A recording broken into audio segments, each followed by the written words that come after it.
Hello बच्चों, तो finally कक्षा 10वीं रुक जाना नहीं परीक्षा 2024 मैथमेटिक्स गणित का ओरिजिनल पेपर आ चुका है।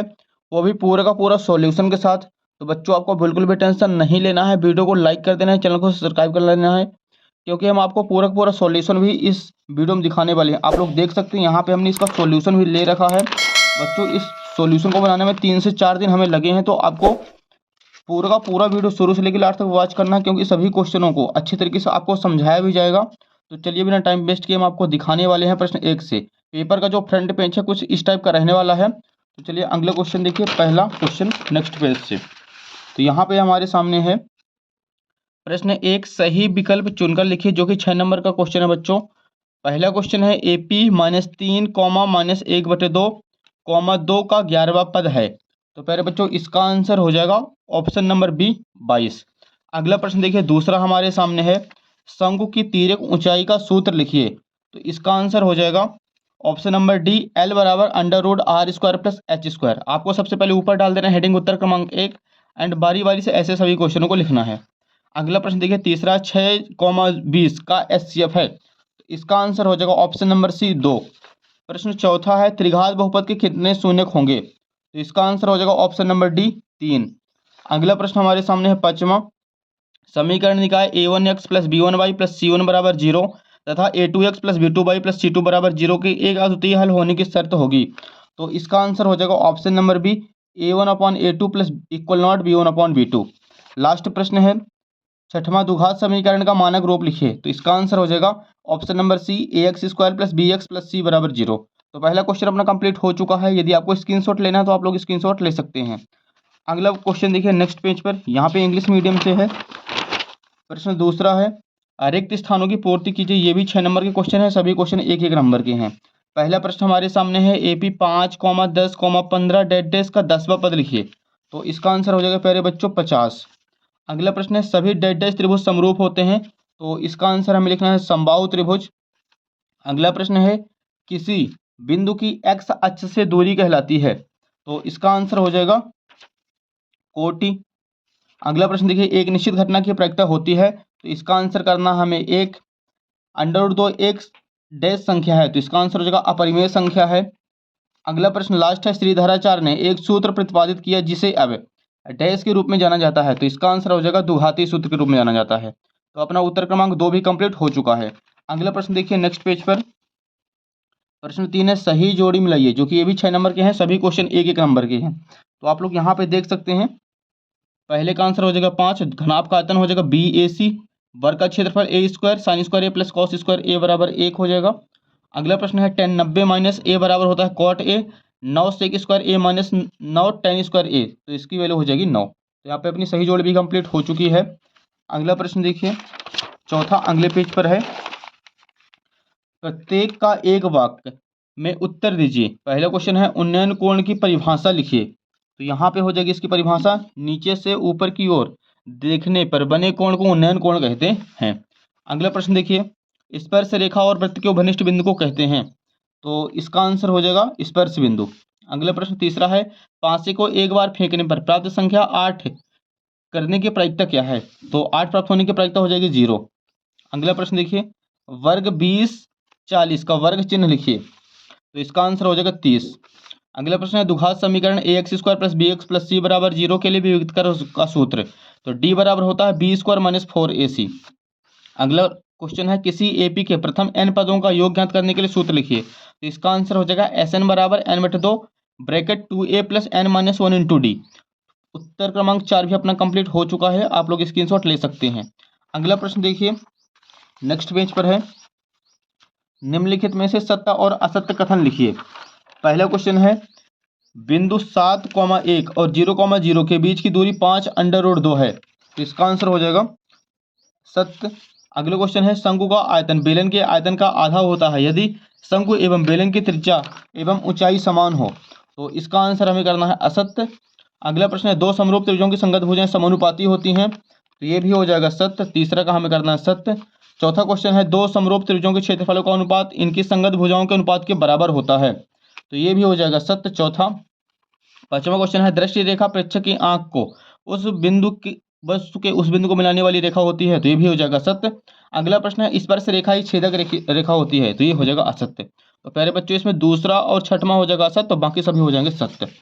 पांचवा अपना क्वेश्चन कंप्लीट हो चुका है। नेक्स्ट प्रश्न देखिए, छठवां क्वेश्चन है। यहाँ से 2 नंबर के क्वेश्चन स्टार्ट हो रहे हैं।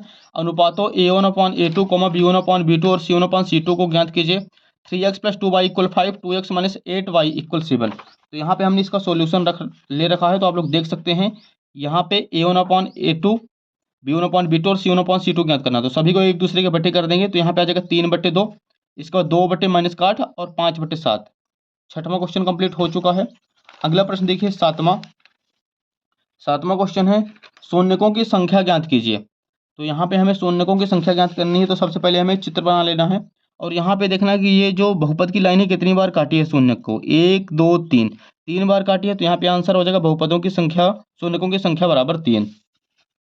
अगला प्रश्न देखिए, आठवां, जांच कीजिए कि क्या x² - 2x बराबर -2, 3 - x द्विघात समीकरण है। तो आप लोग यहाँ पे देख सकते हैं उत्तर क्रमांक 8 ये है, आपको स्क्रीनशॉट ले लेना है।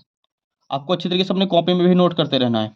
अगला प्रश्न देखिए बच्चों, 9वां क्वेश्चन है, AP 2 7 12 डैश डैश का 10वां पद ज्ञात कीजिए। तो यहाँ पे आ जाएगा इसका आंसर, ये देखिए AP हमने सबसे पहले लिया, इसके बाद A निकालना है, D निकालना है। 10वां पद था तो 10वां का व्यापक पद होता है A + 9D, यहाँ पे वैल्यू पुट कर देना, 47 आ जाएगा आंसर। अगला प्रश्न देखिए 10वां हमारे सामने है, आधारभूत समानुपातिकता प्रमेय का कथन लिखिए। तो इसका आंसर हो जाएगा, एक त्रिभुज की एक भुजा के समांतर खींची गई रेखा अन्य 2 भुजाओं को जिन 2 बिंदुओं पर प्रतिच्छेद करती है वे बिंदु भुजाओं को समान अनुपात में विभाजित करते हैं। ये हो जाएगा उत्तर क्रमांक 10। अगला देखिए बच्चों, नेक्स्ट हमारे सामने है अगला प्रश्न 11, बिंदुओं P4,6 और Q6,8 के बीच की दूरी ज्ञात कीजिए। तो यहाँ पे इसका आंसर है, दूरी का सूत्र होता है √x2 - x1 का स्क्वायर प्लस y2 - y1 का स्क्वायर, एंड यहाँ पे वैल्यू पुट कर देनी है, तो इसका आंसर आ जाएगा 2√2 मात्रक। आपको अच्छी तरीके से कॉपी में नोट कर लेना है। अगला प्रश्न देखिए बच्चों, उत्तर क्रमांक 12 का आपको अथवा कर लेना है, एकदम छोटा सा है, सिंपल सा है। sin 18 डिग्री बटे cos 72 डिग्री का मान ज्ञात कीजिए। तो यहाँ पे sin 18 डिग्री को चेंज कराना, तो यहाँ पे आ जाएगा sin 90 - 72 डिग्री, तो sin 90 - थीटा होता है cos थीटा, तो यहाँ पे आ जाएगा cos 72, cos 72 से cos 72 कैंसिल, 1 आ जाएगा आंसर। तो उत्तर क्रमांक 12 भी कंप्लीट हो चुका है। अगला प्रश्न देखिए, प्रश्न क्रमांक 13, 2 खिलाड़ी संगीता और रेशमा टेनिस का एक मैच खेलते हैं। यह ज्ञात है कि संगीता द्वारा मैच जीतने की प्रायिकता 0.62 है, रेशमा की जीतने की प्रायिकता ज्ञात कीजिए। तो सबसे पहले इस क्वेश्चन में जो दिया है हमें वो लिख लेना है। तो इसमें दिया है संगीता द्वारा मैच जीतने की प्रायिकता 0.62 और रेशमा के जीतने की प्रायिकता, तो एक में से संगीता द्वारा मैच जीतने की प्रायिकता को घटा देना है, तो एक में 0.62 को माइनस करेंगे, 0.38 आ जाएगा इसका आंसर। अगला प्रश्न देखिए, 14 नंबर क्वेश्चन, एक पासे को एक बार फेंकने पर आभास संख्या आने की प्रायिकता ज्ञात कीजिए। तो ये है इसका आंसर। सबसे पहले आपको प्रदर्श समझ लिखना है 1 से लेकर 6 तक, इसके बाद आभास संख्या लिखनी है 2 3 5। तो यहाँ पे NE बराबर आ जाएगा 3 और NS बराबर हमारे सामने है 6। तो प्रायिकता होता है PE बराबर NE बटे NS, तो 3/6, तो 1/2 आ जाएगा इसका आंसर, काट देंगे एक दूसरे को। तो अगला क्वेश्चन देखिए, प्रश्न क्रमांक 15, 140 को अभाज्य गुणनखंडों के गुणनफल के रूप में व्यक्त कीजिए। तो यहाँ पे हम लिखना है उत्तर क्रमांक 15, 140 को सबसे पहले एलसीएम करा लेना है, 140 का अभाज्य गुणनखंड लिखना है। तो जो यहाँ पे फैक्टर आए इसके सभी फैक्टर को लिख देना है। यहाँ पे 2 ठो है तो 2 की पावर 2 गुणे 5 गुणे 7, ये हो जाएगा उत्तर क्रमांक 15 का आंसर। अगला देखिए, उत्तर क्रमांक 16 का हमें अथवा कराना है। 17, 23 और 29 का HCF ज्ञात कीजिए। तो सबसे पहले इसके अभाज्य गुणनखंड निकाल लेना है। 17 का अभाज्य गुणनखंड 17 गुणे 1, क्योंकि अभाज्य संख्या है। 23 भी अभाज्य संख्या, 29 भी अभाज्य संख्या है। तीनों में जो कॉमन होगा वही इसका HCF आ जाएगा। तीनों में कॉमन है 1, तो 1 आ जाएगा इसका HCF, यही हो जाएगा आंसर। अगला प्रश्न देखिए 17, नेक्स्ट पेज पर है, 4u² प्लस 8u के शून्य ज्ञात कीजिए। तो यहाँ पे इसका आंसर हमने ले रखा है। सबसे पहले आपको 4u ले लेना कॉमन, तो अंदर बचेगा u + 2। शून्य के लिए लिखना 4u को 0 के बराबर कर देंगे, तो u बराबर आ जाएगा 0/4। 0 को 4 से भाग करेंगे 0 आ जाएगा। दूसरा शून्य निकालेंगे हम, u + 2 से बराबर 0, u बराबर -2 आ जाएगा। अतः अवयव शून्य 0 और -2 है, यही हो जाएगा इसका आंसर। अगला प्रश्न देखिए बच्चों, 18 नंबर है, 6 सेंटीमीटर त्रिज्या वाले एक वृत्त के एक त्रिज्यखंड का क्षेत्रफल ज्ञात कीजिए जिसका कोण 60 डिग्री है। तो इसका आंसर हमने यहाँ पे ले रखा है, तो आपको स्क्रीनशॉट ले लेना है और अच्छी तरीके से समझकर कर लेना है।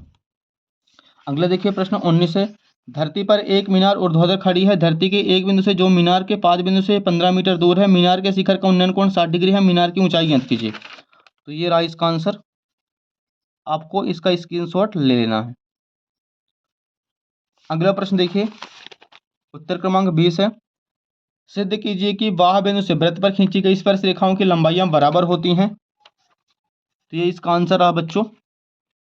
आंसर बनाने में बहुत मेहनत लगी, तो आपको सभी वीडियो को लाइक कर देना है, चैनल को सब्सक्राइब कर लेना है और वीडियो को ज़्यादा से ज़्यादा बच्चों को भी शेयर कर देना है।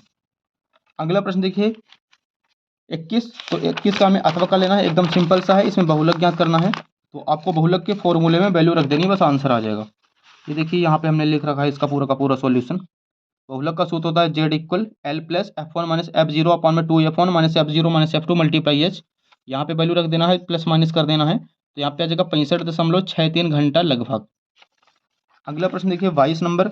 दो संख्याओं का अंतर 26 है और एक संख्या दूसरी संख्या की 3 गुनी है, उन्हें ज्ञात कीजिए। तो यहाँ पे आपको सबसे पहले पहली संख्या x मान लेना, दूसरी संख्या y। दोनों का अंतर 26 है, तो x माइनस वाई बराबर 26।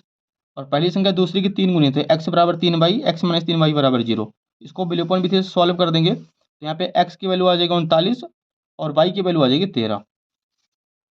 अगला प्रश्न देखिए, लास्ट क्वेश्चन हमारे सामने है, उत्तर क्रमांक 23। इसका आपको अथवा कर लेना है। एक ठोस एक अर्धगोले पर खड़े एक शंकु के आकार का है, जिसकी त्रिज्या 1 सेंटीमीटर तथा शंकु की ऊंचाई इसकी त्रिज्या के बराबर है। इस ठोस का आयतन पाई के पदों में ज्ञात कीजिए। तो इसका आंसर हो जाएगा पहले बच्चों ये, सबसे पहले आपको चित्र बना लेना है एंड इसके बाद लिखना अर्धगोले की त्रिज्या 1 सेंटीमीटर, शंकु की ऊंचाई शंकु की त्रिज्या दोनों बराबर है, तो इसका भी आ जाएगा 1 सेंटीमीटर। संयुक्त ठोस का आयतन आपको इसके फॉर्मूले में रख देना है, 2/3 pi r cube plus 1/3 pi r square h. आपको इसको सॉल्व कराना है, तो यहाँ पे आ जाएगा हमारे सामने 1 पाई। आता लिख देना, अतः ठोस का अभीष्ट आयतन पाई सेंटीमीटर क्यूब है।